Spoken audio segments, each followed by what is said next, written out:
예, 뭐 월요일 아침부터 주변의 여러 부담스러운 정황을 이야기하지 않을 수가 없습니다. 오늘도 이제 미중 간의 무역 전쟁이 정치적인 신냉전 분위기로 확산되는 것 같은 분위기가 있고요.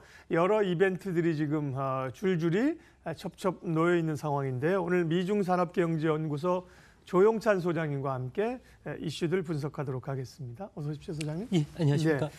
일단 미국 주가도 그렇지만 당면한 게 11월 6일 치러지는 중간선거인데요. 그 전에 보면 이 소포를 통한 테러 위협도 있었고 좀 시끌벅적한 것 같습니다. 지금 미국 정가 분위기는 어떻습니까? 네, 블루웨이브 공격을 트럼프 대통령이 잘 방어를 하면서 지지율이 47%까지 올라가기도 했는데요. 네. 아무래도 현재 미국과 관련해서는 약간 인하라든지 불법 이민자와 관련된 단속 강화가 어느 정도 공화당의 정책 쪽에서 영향을 먹혔지만 이번에 그 테러로 인해서 상황이 좀 급변하고 있다고 합니다. 현재까지 여론조사에 따르면 하원에서는 민주당이 우세가 예상이 되고요.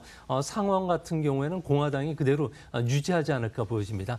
그림에서 보시는 바처럼 미국 중간선거에서 상원은 민주당이 44석, 그리고 공화당은 50석, 과반수를 확보할 것으로 보여지고요. 하원에서는 민주당이 205석, 그리고 공화당은 199석 정도를 차지하지 않을까 보여집니다. 여하튼 간에 현재는 그 민주당이 의외로 하원에서는 좀 선전하는 모습이 뚜렷해지고 있습니다. 주식시장과 투자자들 입장에서는 어떤 중간선거 결과가 나오는 게 가장 좀 최선입니까? 네, 지금 현재 나오고 있는 시나리오대로 흘러가는 게 가장 좋은 안이 될 것으로 보여지는데요. 상원은 공화당, 그리고 하원은 민주당이 과반을 득표하는 시나리오는 현재 미국에서는 70에서 80% 정도 확률로 보고 있습니다. 이렇게 되면 인프라 투자가 탄력을 받게 되고요. 또 외교 정책 쪽에서도 좀 유연하게 바뀔 가능성이 있습니다.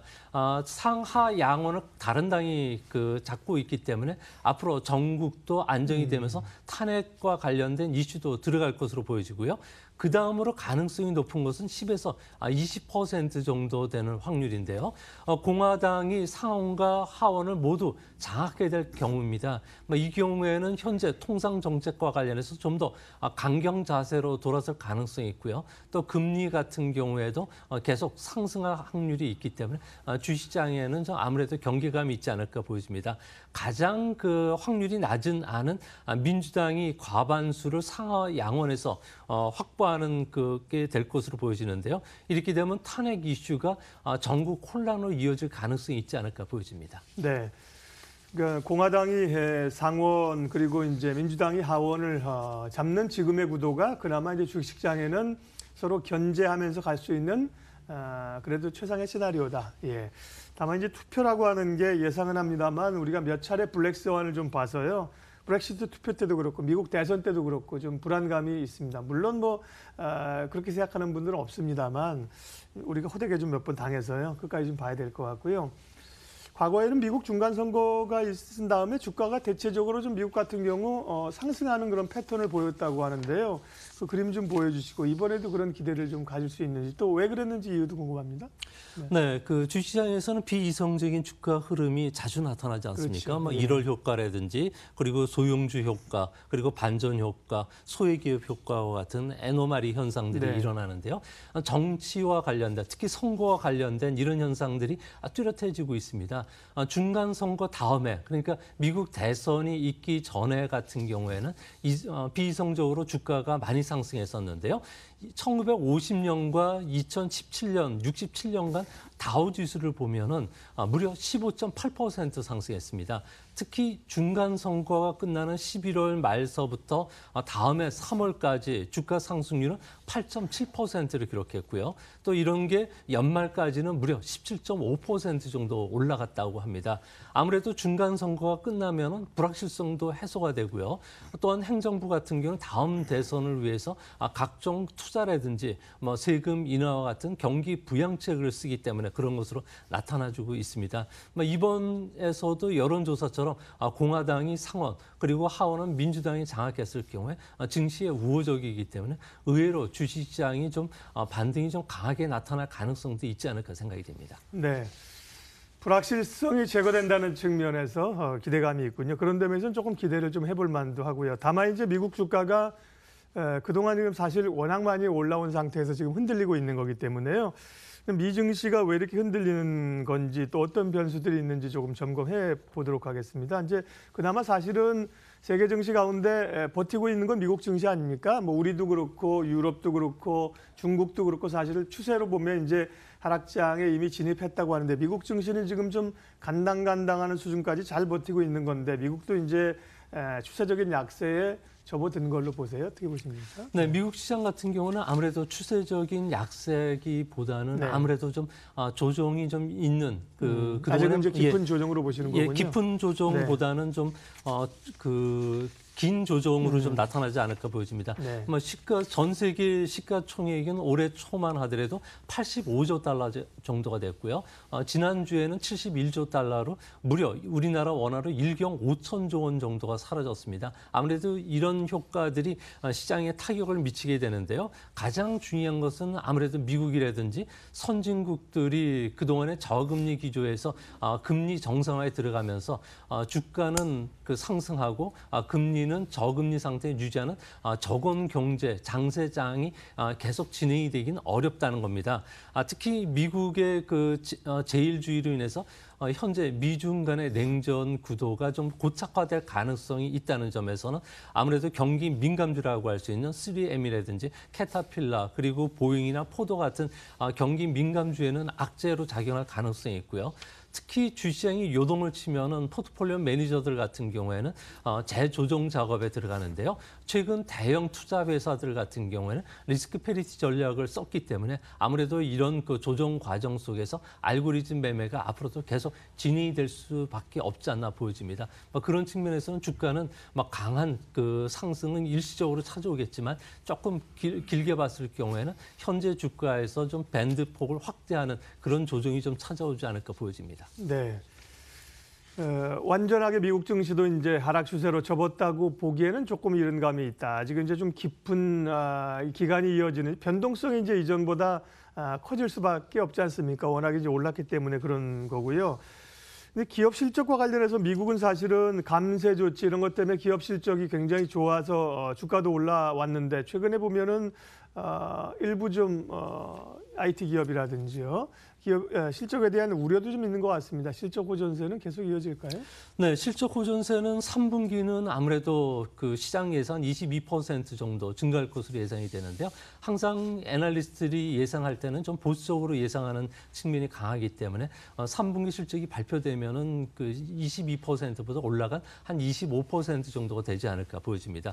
시장이 우려하는 것은 매출 요인도 현재 감소하고 있고요. 또 감세에 따른 이익률 요인도 같이 감소를 하고 있기 때문에 내년도에 기업 이익들이 좀 줄어들 가능성이 있다는 점이 시장에서는 가장 우려스러운 것으로 보여집니다. 이익 증가율 같은 경우에는 내년 1분기에는 6.8% 정도 떨어질 것으로 보여지고요. 그리고 나서 내년 전체적으로도 한 10% 전후. 그리고 만약 관세 부과가 미중 간에 치열하게 전 제품까지 확대될 경우에는 이익률이 제로 정도까지 떨어질 수가 있기 때문에 시장에서는 아무래도 경기 민감주라고 할 수 있는 IT 관련주보다는 그동안의 이익률이 안정적으로 성장할 수 있는 소비재라든지 에너지, 자본재, 통신 서비스 쪽으로 아무래도 주시장의 흐름이 좀 움직이지 않을까 생각이 듭니다. 네. 앞서 말씀하신 것처럼 이제 해치 펀드라든지 알고리즘 매매라고 하는 게 결국 기계가 매매하는 거 아닙니까? 그에 따른 변동성이 커질 수 있다는 거는 굉장히 좀 주시하면서 그러니까 인간의 심리가 아니라 기계가 이제 주식을 급변동시켜 버리는 그런 요인이 상당히 우려되는 겁니다. 다만 이제 그런 경우는 또 변동성이 커지는 거지 급등할 가능성도 있기 때문에 이 부분은 이전보다는 이제 꽤 많이 흔들어대도 이해를 해야 된다는 거고요. 예. 미국 얘기는 그 정도만 좀 하고요, 소장님. 할 얘기가 많기 때문에요. 일단은 미중 간의 지금 G2 간의 무역 갈등이 계속 진행되고 있는 상황인데 언제쯤 실마리가 풀릴까?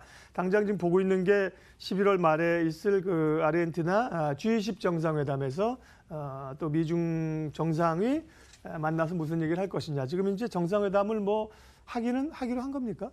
네, 정상회담은 하기로 그 네. 고위층 간에 내략이 지금 되어 있는 상태고요. 네. 하지만 트럼프 대통령 같은 경우에는 중국 수입품에 대해서 관세를 처리하거나 낮출 생각은 없다고 밝혔습니다. 이 때문에 4차 추가 관세 부과를 초읽기에 지금 들어가 있는 상태고요. 뭐 중국 같은 경우에도 보복 맞대응 실탄이 부족하기 때문에 다른 대미 보복 카드를 지금 준비 중이라는 이야기가 나오고 있습니다. G20 정상회담에서 극적인 타협점을 찾지 못한다면 아무래도 신냉전 흐름으로 들어갈 가능성이 높은데요. 시장과 생각과 달리 아무래도 G20 정상회담은 세부적인 내용을 다루는 회의는 아니고요. 또 1시간 정도로 상당히 짧기 때문에 무역협정을 새로 체결하기 위해서 수천 장의 그 문서에 사인할 시간이 없다고 합니다. 이 때문에 현재 실무 협상이라든지 고위급 협상도 무역 협상과 관련해서는 좀 중단된 상태이기 때문에 아무래도 양국 간의 갈등이라든지 그리고 이견을 확인하는 정도 그리고 다음에 대화를 하자는 쪽으로 그칠 가능성이 크지 않을까 보여집니다. 그러게요. 예, 그러면 이제 결국은 미중 간의 이런 그 무역 전쟁 그리고 이게 말씀드린 것처럼 뭐 스파이칩 얘기라든지요, 또 군사적 얘기까지 또 나오면서 결국은 이제 미국이 중국을 억제하기 위한 투키 티데스 함정에 빠졌다. 그러면 결국 이제 장기전으로 가야 된다 그렇게 봐야 되는 건가요? 네, 맞습니다. 네. 현재 그 스티븐 배넌 전 그 백악관 수석 전략가가 미국 뉴스 사이트였죠. 더 아메리칸 프로스펙터와 인터뷰를 했는데요. 25년에서 30년 정도 미중 간의 패권 다툼이 진행이 될 것이고요. 이 중에서 5년간 10년은 현재 상태대로 미국이 중국에 질 경우에는 돌이킬 수 없는 상태로 갈 것이라고 합니다. 이 때문에 미국 행정부 내에서도 이런 흐름이 지금 잡히고 있는데요. 미국 같은 경우는 무역 규모라든지 외환 보유고는 세계 1위고요. 세계 공업 생산은 4분의 1 정도. 그리고 기업들의 테크놀로지 이노베이션은 미국을 좀 추월할 정도로 상당히 빠른 속도로 따라오고 있다고 합니다.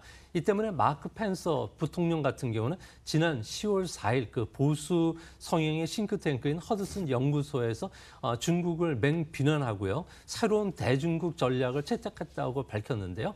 이전까지 미국 같은 경우에는 건설적인 참여 정책으로 중국을 국제사회로 끌어들였다면 앞으로 관여 정책에서 억제 정책으로 바뀌겠다는 겁니다. 이 때문에 억제 정책은 앞으로 3가지 큰 키포인트를 갖고 있는데요. 중국의 시장 개방을 지금보다 더 강하게 요구할 것이고요. 두 번째로는 대중국 기술 이전을 막기 위한 여러 가지 조치들이 앞으로 후속적으로 계속 나올 것으로 보여집니다. 또 한 가지는 세계 무역 질서를 재편시키겠다고 했기 때문에 미국 주도의 동맹국 중심의 세계 무역 구도에서 중국을 배제하는 쪽으로 나갈 가능성이 커 보입니다. 중국이 이제 너무 성장했다는 것이 사실은 이제 G2 간의 세계 권력에 있어서의 어떤 강한 충돌을 지금 만들어내고 있는 거죠. 주말에 일본 아베 총리하고 시진핑 국가주석의 또 정상회담이 있었습니다. 그동안 이제 중국과 일본은 좀 굉장히 좀 으르렁거리던 사이였었는데요. 정상회담을 했습니다.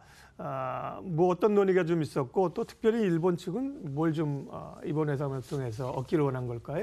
네, 물과 기름사였던 일본과 중국이 다시 밀월 관계에 들어섰는데요. 네. 아무래도 가장 중요한 것은 현재 중국의 3중고 중에서 가장 어려운 문제인 1대1로가 지금 자초 위기에 몰려오고 있다고 합니다.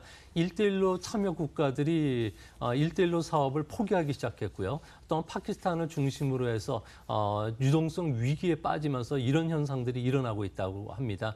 이 때문에 일본을 끌어들여서 1대1로 사업에 탄력을 받겠다는 게 중국 생각이고요.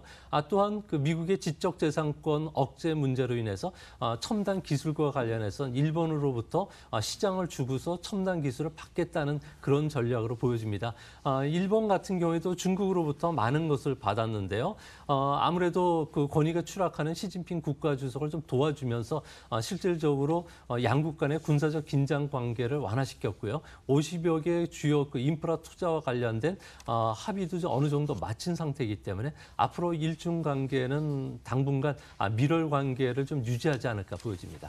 근데 소장님이 좀 밀월로 표현하셨는데 뭐 그동안에 그렇게 으르렁거리다가 갑자기 좀 밀월이 됐다고 하니까 좀 의아하기도 하고 밀월이라는 표현은 조금 더 아직까지는 좀 이른 것이 아닌가 이런 생각도 드는데요. 그러니까 중국이 지금 막혀있는 1대1로를 일본에 협조를 한다고 해서 갑자기 뚫리고, 예를 들면 일본도 중국하고 견제해서 미국하고는 사실 굉장히 불공정하지만 끈끈한 관계인데 또 미국을 적으로 돌려세울 그렇게 보기에는 좀 이런 거 아닙니까? 밀월 관계라는 게 여러 단계가 네. 있지만 안정화, 성숙화됐다는 의미가 더 예. 맞을 것으로 보여지고요. 현재 중국 같은 경우에는 1대1로 사업과 관련된 국제적인 불신이 상당히 강합니다. 미국 같은 경우에도 현재 새로운 식민주의라고 이야기를 하고 있고요. 부채 이전이라는 이야기까지 쓸 정도로 상당히 강하게 견제를 하고 있는데요. 하지만 일본 같은 경우에도 새로운 시장 돌파구를 마련하기 위해서 중국이 주도하는 1대1로 사업에 참여하는 쪽으로 현재 여론들이 기울고 기업들도 원하고 있기 때문에 앞으로 1대1로 관련해서는 아무래도 미국보다는 새로운 시장 개척 차원에서 진행이 될 가능성이 크고요. 또한 일본이 주도하고 있는 인도 태평양 전략 같은 경우에도 현재 이번 주에 인도 총리가 일본을 방문하기 때문에 이 부분도 같이 탄력을 받는다는 측면에서 아베 총리 같은 경우에는 현재 미국에 의존하고 있었던 것을 어느 정도 독립하려는, 그리고 국제적인 몸값을 올리려는 이런 시도는 앞으로도 계속 진행이 되지 않을까 보여집니다. 예, 아베도 이제 사면임을 했고요. 일본도 사실 정치적으로는 굉장히 좀 고립돼 있는 그런 상황 아닙니까? 그런 걸 좀 탈피하기 위한 전략입니다. 일본과 중국이 좀 손을 잡았는데 어떤 결과를 가져올지 좀 두고 보겠고요. 중국 쪽으로 얘기가 나온 길에 중국 환율 위안화라든지 중국 증시 얘기를 좀 이어서 가도록 할게요, 소장님. 가장 지금 당면한 것이 이제 중국의 외환시장 아닙니까? 소위 달러당 7위엔을 넘어서느냐 아니냐를 놓고 지금 초긴장 상태인데요. 예, 어떻게 보세요? 지난주에 상하이 외환시장에서 1달러에 6.86 위엔까지 네. 진입을 했었는데요. 현재 상황에서는 계속 약세 흐름을 지속하지 않을까 보여집니다. 아무래도 미국 경제가 순조롭고요. 금리 인상이 되면서 계속 외환시장에서 달러 강세가 진행이 되고 있고요. 두 번째로는 시간이 지날수록 무역 전쟁에 대한 후유증으로 중국 경제가 상당히 악화되고 있습니다. 이 때문에 지준율뿐만 아니라 금리를 낮춰야 되기 때문에 미중 간의 금리 차가 확대될 수밖에 없다는 거고요.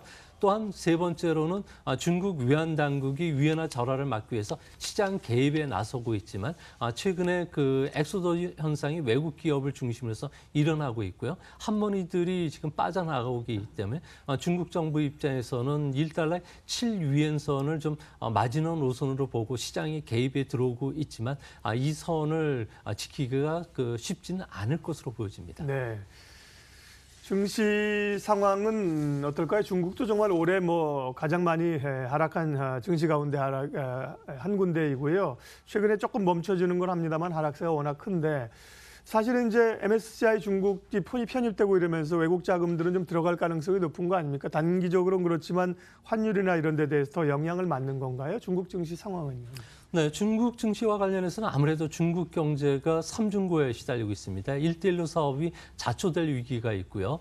또한 위안화의 절하 문제뿐만 아니라 부채 축소에 따른 현재 경기 부양을 할 수 없다는 측면에서 앞으로 중국 경제가 좀 상당히 좀 어려움에 처할 수 있다. 특히 정책 지지선이 2,500선은 지지를 받겠지만 앞으로 시장 간의 수급 문제로 일어난 시장 바닥은 아직 찾아오질 않았고요. 또 밸류에이션상의 바닥도 시차를 두고서 2분기에서 3분기 뒤 정도 찾아올 가능성이 있기 때문에 중국 증시는 장기적으로 하락 조정 국면이 좀 들어가 있는 상태입니다. 다만 단기적으로는 4중 전회가 이제 열리기 때문에 중국 정부가 정책 총동원령을 내려서 증시를 부양하려는 노력을 하고 있고요. 또 성장 방식도 내수 주도의 성장으로 바꾸는 이런 작업, 그리고 민영 기업 발전 정책을 중심으로 나가고 있기 때문에 정책 시장인 중국 증시 같은 경우는 단기적인 반등은 찾아오겠지만 반등 시 보유 비중을 줄여야 된다는 전략은 맞을 것으로 보여집니다.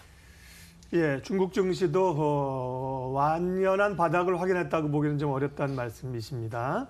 글로벌하게 챙겨봐야 될 문제가 한두 가지가 아닌데요. 앞서 좀 못했던 질문 가운데 유로존 문제 좀 하나 보고 이제 또 우리 대응 전략까지 가면 될 것 같습니다. 시간이. 유로존은 이탈리아가 계속해서 이제 새 정부가 들어서면서 예산 관련된 것 갈등인지 유로존 사이에서 있는 건데요. 이 문제는 원만하게 좀 정치적으로 해결될다고 보세요? 아니면 노이즈를 계속 만들어낼까요? 아무래도 이탈리아가 잃을 게 많기 때문에 네. 2주 뒤에는 유럽연합 위원회하고 어느 정도 타협안을 만들 것으로 보여지는데요. 현재 민주당 전 정권이 추진했던 GDP 대비해서 재정 적자 0.8%를 아마 어느 정도 유지시킬 가능성이 있다는 점에서 그동안의 포퓰리즘 정책이라고 할 수 있는 저소득층에 대해서 월 100만 원 지급한다든지 최저 보장 소득 뿐만 아니라 소규모 사업자들에게 세율을 15%로 낮춰주는 정책과 관련해서는 좀 수정이 있지 않을까 보여집니다. 특히 이탈리아 같은 경우에는 EU의 위원회로부터 지적받던 사항을 어느 정도 이수하지 않으면은 GDP 대비 0.5% 벌금을 부과받게 되고요. 또 EU 기금을 이용할 수 없기 때문에 대출의 한계 그리고 현재 트리플 B인 신용 등급이 투기 등급으로 떨어질 수가 있기 때문에 앞으로 2주 정도가 더 중요하지만 2주 동안에는 유로화 환율뿐만 아니라 현재 이탈리아 국제 수익률도 큰 폭의 변동성을 찾아올 수 있다는 점도 참조해 주시기 바랍니다. 예, 지금까지 말씀하신 내용들을 보면 정말 첩첩산중이고요. 대외 변수가 그렇고 국내 경기 상황도 좋지 않은 상황이고요. 국내 경기 쪽에서는 경제 측면에서는 어떤 좀 이런 충격들을 완화해가는 필요성이 필요한지 또 투자자 입장에서는 이런 상황들을 어떻게 좀 보면서 대응해야 될까요? 네, 지난주였죠. 김동연 부총리 같은 경우에는 현재 우리 시장을 다변화시키기 위해서 미국과 중국의 의존도가 GDP 대비 수출 전체 수출의 36.7% 정도 됩니다. 이걸 낮추기 위해서 TPP라고 하는 일본이 주도하고 있는 환태평양 경제 동반자 협정에 가입을 추진하고 있고요. 또한 우리 기업들 같은 경우는 산업 고도화 정책뿐만 아니라 이번 기회를 통해서 산업 구조 조정을 좀 추진해야 되겠고요. 또한 고부가가치 제품을 생산한다든지 그리고 주변국과의 어느 정도 좀 친해지는 이런 설린 외교 정책도 필요하지 않을까 보여집니다. 예, 미중 간의 무역 전쟁을 넘어서는 신냉전이 가지고 오고 있는 상황과 함께 우리 시장 대응 전략까지 알아봤습니다. 미중산업경제연구소 조용찬 소장님 함께해 주셨습니다. 고맙습니다.